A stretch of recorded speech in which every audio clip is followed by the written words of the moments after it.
Capítulo 8. Deus está irado com as mulheres? Talvez essa pergunta pareça estranha em um livro que trata da ira pessoal em mulheres. Creio, porém, que é sempre difícil abrir mão da ira quando imaginamos que somos o alvo da ira de outrem. Antes de eu ser salva, imaginava Deus nas nuvens com um livro de registro em que anotava todos os meus pecados e atos de insensatez. Cada transgressão era seguida de um X. Deus estava zangado comigo e mais que preparado para me lançar no inferno. A mim parecia que não restava nenhum caminho para a reconciliação. Eu havia pecado repetidas vezes e não tinha como pagar meus atos perversos. Imagine meu espanto quando John me disse que Deus o instruíra a me convidar para sair. Foi, no mínimo, uma surpresa descobrir que Deus tivesse algum pensamento ao meu respeito que não envolvesse planos para meu julgamento inescapável. Ouvi então que Deus me amava era algo que ia muito além do meu entendimento.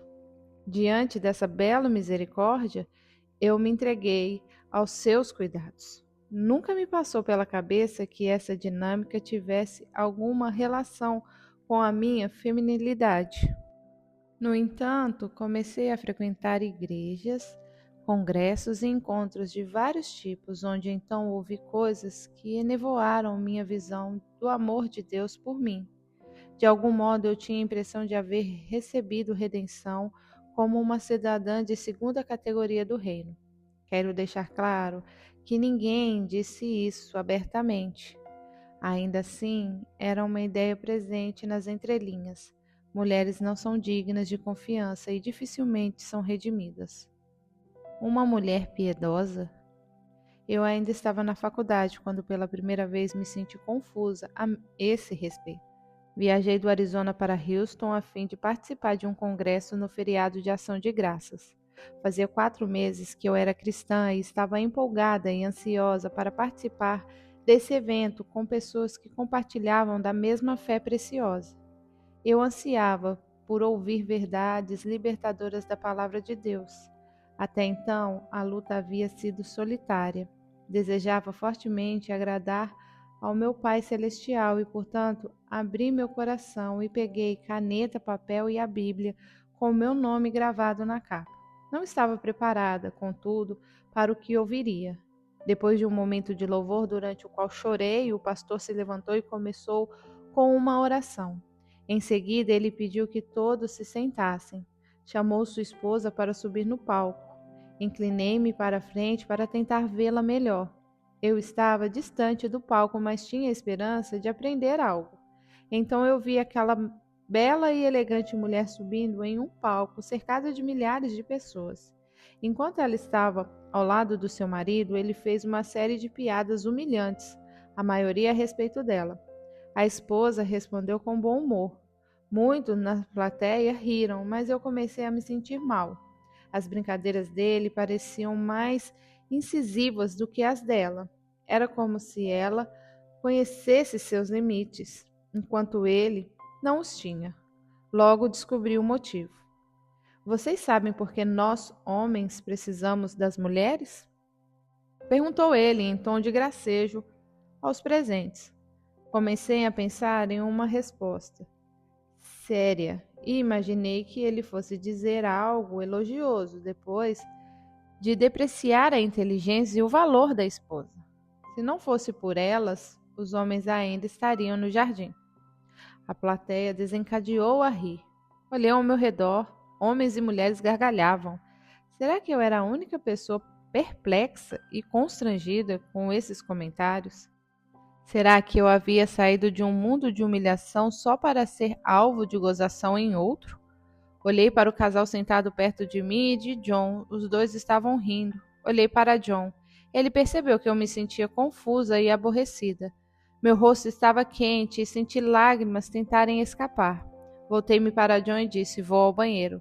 Tive a sensação de que todos repararam em mim e de que eu tinha sobre os ombros uma bandeira de excluída e rebelde. No banheiro, olhei ao redor novamente e tive a impressão de que havia sido a única a ficar chateada com aquele comentário. Provavelmente era uma daquelas coisas que eu precisava superar. Voltei para o culto, prestei atenção e fiz anotações, mas a mim estava faltando algo. As palavras do pastor não passavam de letras no papel. Minha confiança havia sido traída e eu estava com medo de permitir que a mensagem dele entrasse no meu coração. Ao voltarmos para casa, perguntei a uma amiga que estava no carro conosco se o pastor e a esposa sempre se tratavam daquela forma. Ela disse que sim e garantiu que era apenas brincadeira. John e eu havíamos acabado de ficar noivos e eu estava reavaliando meus conceitos sobre casais cristãos. Queria algo mais do que aquilo que tinha acabado de ver. No dia seguinte, em vez de participar do culto com John, inventei uma desculpa e fui ajudar como voluntária no berçário. Enquanto eu confortava e ninava bebês chorosos em meus braços, era mais fácil imaginar que Deus me amava. Ao segurá-los e vê-los se acalmar com a minha voz terna, pensei em como Deus se sentia a meu respeito. Eu gritava por dentro e ele falava ternamente comigo. Eu era sua filha. Ele era o meu pai. Lágrimas brotaram novamente em meus olhos enquanto eu segurava um bebê que havia pegado no sono. Havia tanta coisa que eu não entendia, mas o amor de Deus era inquestionável. Um casamento piedoso? Alguns meses depois de John e eu nos casarmos, um casal rico da igreja nos convidou para jantar. Na época, estranhei um pouco, mas parecia que eles queriam mentorar John e a mim a respeito do casamento. Nós 4 estávamos sentados na sala de estar deles antes do jantar. Sempre que eu fazia uma pergunta ou um comentário, era completamente ignorada. Se eu dizia ou perguntava algo, o marido se dirigia a John e então, o que você pensa de? E mudava de assunto. A princípio imaginei que ele tivesse algum problema auditivo ou que fosse apenas algo casual. Logo percebi, contudo, que era intencional. John tentou me incluir na conversa, mas nosso anfitrião não quis saber. Passado algum tempo, a esposa levantou-se sorrateiramente de seu lugar perto dele e foi para a cozinha. Eu a segui, sem entender o que estava acontecendo. Posso ajudar em alguma coisa? Ofereci, pois me sentia total e possivelmente desconsiderada. Não, está tudo pronto, respondeu ela em um tom gentil, mas firme. Evidentemente eu tinha dito ou feito algo que não havia agradado. Fiquei ainda mais sem graça e comecei a imaginar que talvez fosse melhor sentar-me em silêncio na sala do que ficar na cozinha sem fazer nada. Quando estava saindo daquela cozinha sofisticada, a esposa ordenou de forma ríspida: "Fique aqui." Voltei-me para ela, surpresa. O que está acontecendo? Não podia ajudar na cozinha nem conversar na sala. Observei enquanto a mulher, que vestia roupas de grife e usava joias, terminava de preparar o cook-oven. Ela parecia ter cerca de 50 anos e eu tinha 22. Em um tom irritado, mas contido, ela explicou: "Você não deve falar com homens enquanto eles não se dirigem a você. Seu lugar é na cozinha, ao meu lado." Fiquei um tanto abismada. Será que tinha ouvido direito? Devo ter parecido perplexa, pois ela me perguntou, sem rodeios: "Você quer ter um bom casamento ou não?" Sua pergunta só me deixou ainda mais confusa. Eu estava casada havia apenas 2 ou 3 meses. Com certeza não era especialista no assunto. A essa altura, mal tínhamos começado a construir um casamento, muito menos um casamento ruim. Claro que eu queria ser uma boa esposa. Sim, eu quero ter um bom casamento. Gaguejei, sentindo-me ridícula. Ela empurrou a travessa com o frango de volta para o forno e ordenou que eu me sentasse. Lutei contra a tentação de perguntar quanto tempo ainda ia levar para o jantar ficar pronto e sentei-me obedientemente. Naquela noite, ela me disse uma porção de coisas que supostamente Deus havia ensinado a ela. Algumas eram tão tolas e desagradáveis, e até mesmo de natureza sexual, que não vou dar-me ao trabalho de repeti-las nessas páginas. Mas aqui vai uma amostra. Fui instruída a sentar-me sempre em um lugar abaixo do meu marido. Se ele estava em uma cadeira ou poltrona, eu deveria sentar-me no chão. Imaginei que essa instrução não poderia ser aplicada na sala de jantar, onde todas as cadeiras pareciam ser da mesma altura. Percebi que havia quebrado essa regra ao ter a ousadia de me sentar ao lado do meu marido no sofá enquanto chegamos. Então era por isso que ninguém me respondia. Ela prosseguiu com sua transmissão de sabedoria. Se em algum momento eu tivesse vontade de retrucar algo que meu marido dissesse, deveria procurar de imediato um vaso sanitário, ajoelhar-me diante dele. O objetivo desse exercício era me lembrar do meu lugar e impedir um eventual acesso de raiva insensato aflorar em mim. As únicas ocasiões em que eu havia me ajoelhado diante de um vaso sanitário havia sido por causa de náuseas, algo que eu estava sentindo naquele instante. O sexo era reduzido a um dever que não inclui necessariamente o meu prazer. Criei coragem e questionei seu conselho nesta área. Por que Deus teria criado homens e mulheres com a capacidade de ter prazer se ele quisesse que fosse bom apenas para os homens? Você deve fazer sexo sempre que seu marido desejar, quer você goste ou não, retrucou ela. Uma situação dessas não causa ressentimento? Perguntei. Se isso acontecer, ajoelhe-se junto ao vaso, explicou ela. Percebi que se eu seguisse o sistema dela, passaria um bocado de tempo diante do vaso. Resolvi que era melhor não discutir mais. Ela não estava de brincadeira. Felizmente, o jantar ficou pronto e John e eu, ambos, pouco à vontade, nos acomodamos nos lugares indicados. Passei todo o jantar no mais absoluto silêncio, procurando não cometer nenhuma transgressão. John também parecia constrangido. Comecei a ficar apreensiva ao imaginar as instruções que ele havia recebido enquanto eu ouvia o sermão na cozinha. Logo depois do jantar, dissemos que precisávamos ir embora e, em meio à chuva e frio, corremos até o carro. Havia um enorme peso sobre nós dois. Que visita mais estranha. Você reparou que eu não podia falar e que o marido foi mal educado? Perguntei. John parecia pensativo. Foi meio estranho mesmo. Mas talvez ele só quisesse conversar a sós comigo, de homem para homem. Há maneiras de fazer isso sem ser indelicado, retruquei. O que ele perguntou para você depois que eu saí da sala? Eu quis saber. Uma porção de coisas, respondeu John. Ele fez perguntas pessoais a meu respeito, tipo, sobre nossa vida sexual? Perguntei com um misto de constrangimento e medo.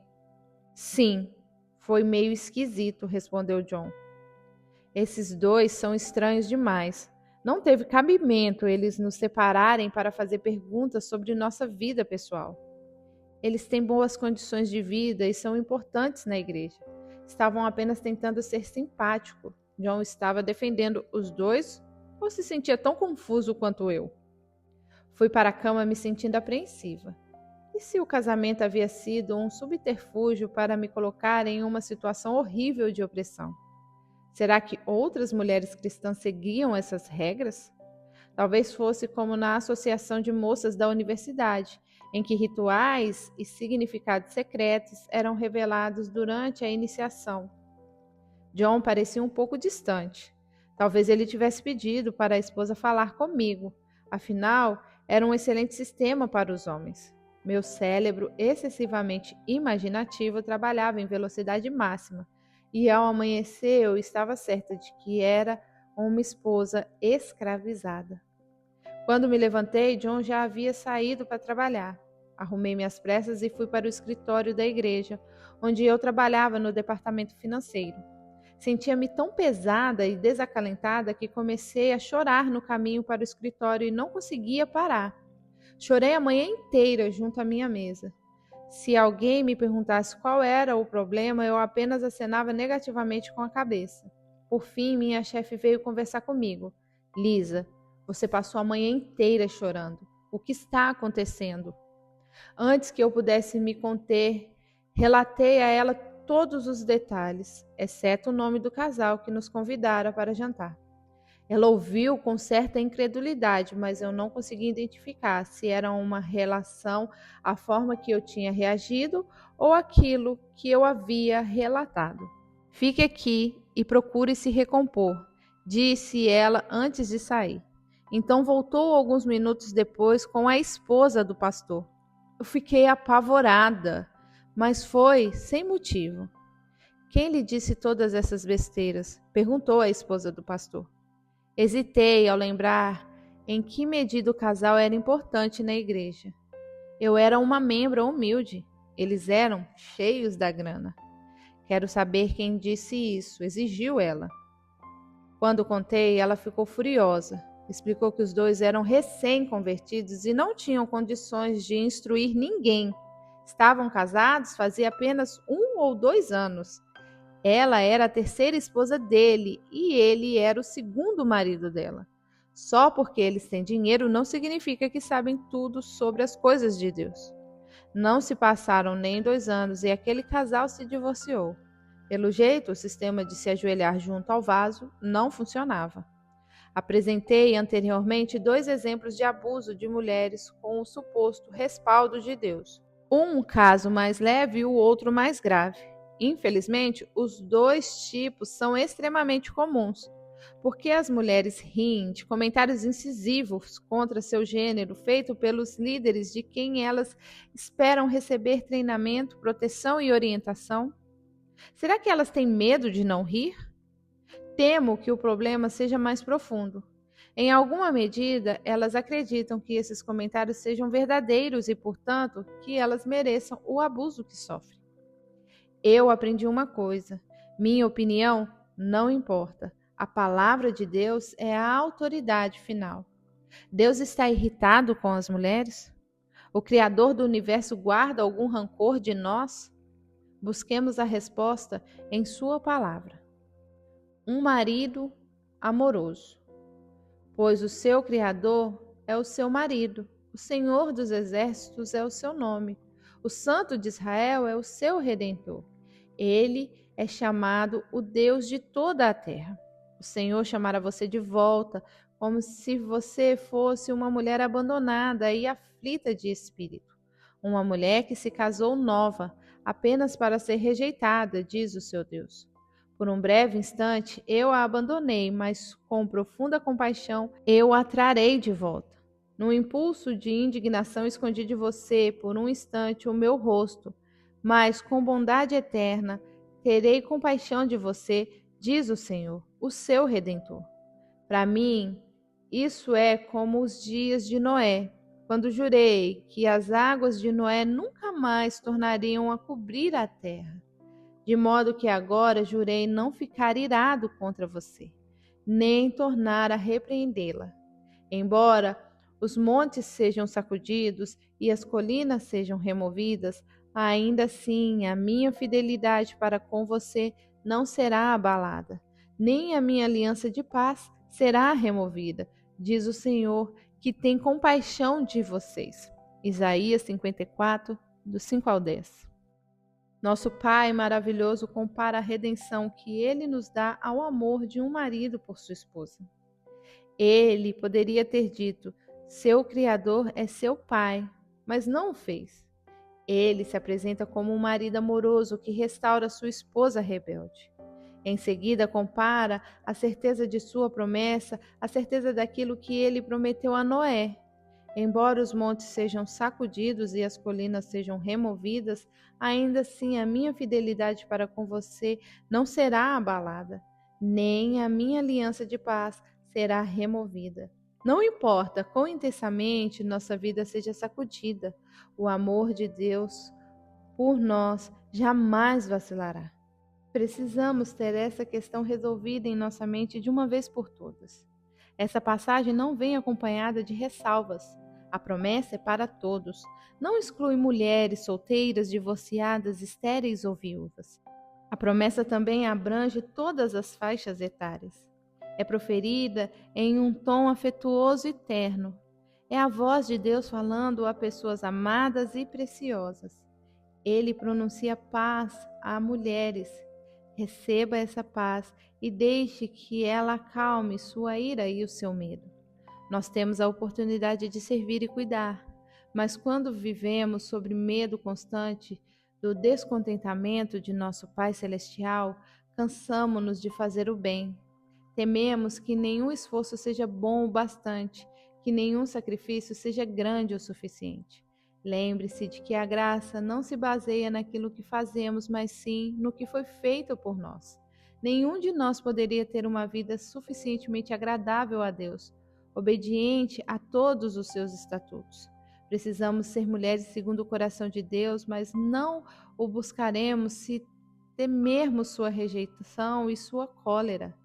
Esse medo cria um ambiente carregado de frustração e, inevitavelmente, de ira. Deus quer libertar suas filhas desse fardo pesado que as oprime e as deixa em estado constante de exasperação. O simples fato de Jesus voltar para buscar sua noiva reforça o terno amor de Deus pelas mulheres. Se fôssemos algo inferior às companheiras que completam o homem, Deus não teria escolhido o relacionamento íntimo entre marido e esposa para ilustrar o grande mistério de Cristo e de sua igreja. Pai Celestial, dirijo meu Senhor no precioso nome de Jesus. Sei que permiti que uma mentira se infiltrasse em meu coração e tirasse a paz de meu relacionamento com o Senhor. Creio naquilo que o Senhor declarou. Creio que o Senhor existe e é verdadeiro, bom e justo. Por favor, remova qualquer vestígio da mentira de que o Senhor está irado comigo porque sou mulher. Sou mulher em virtude de seus planos e de seus propósitos. Não é algo de que me deva ressentir ou me envergonhar. É algo a que devo celebrar, pois sou formada de modo especial e admirável. Remova toda a vergonha, toda a culpa e todos os estereótipos de minha mente. Renove em mim um espírito estável e grave em meu coração que tipo de mulher o Senhor quer que eu seja. Eu perdoo aqueles que me caluniaram por preconceito e ignorância. Eles não sabiam o que estavam fazendo. Senhor, restaure e reconcilie homens e mulheres para que possam voltar a viver no jardim frutuoso do seu amor.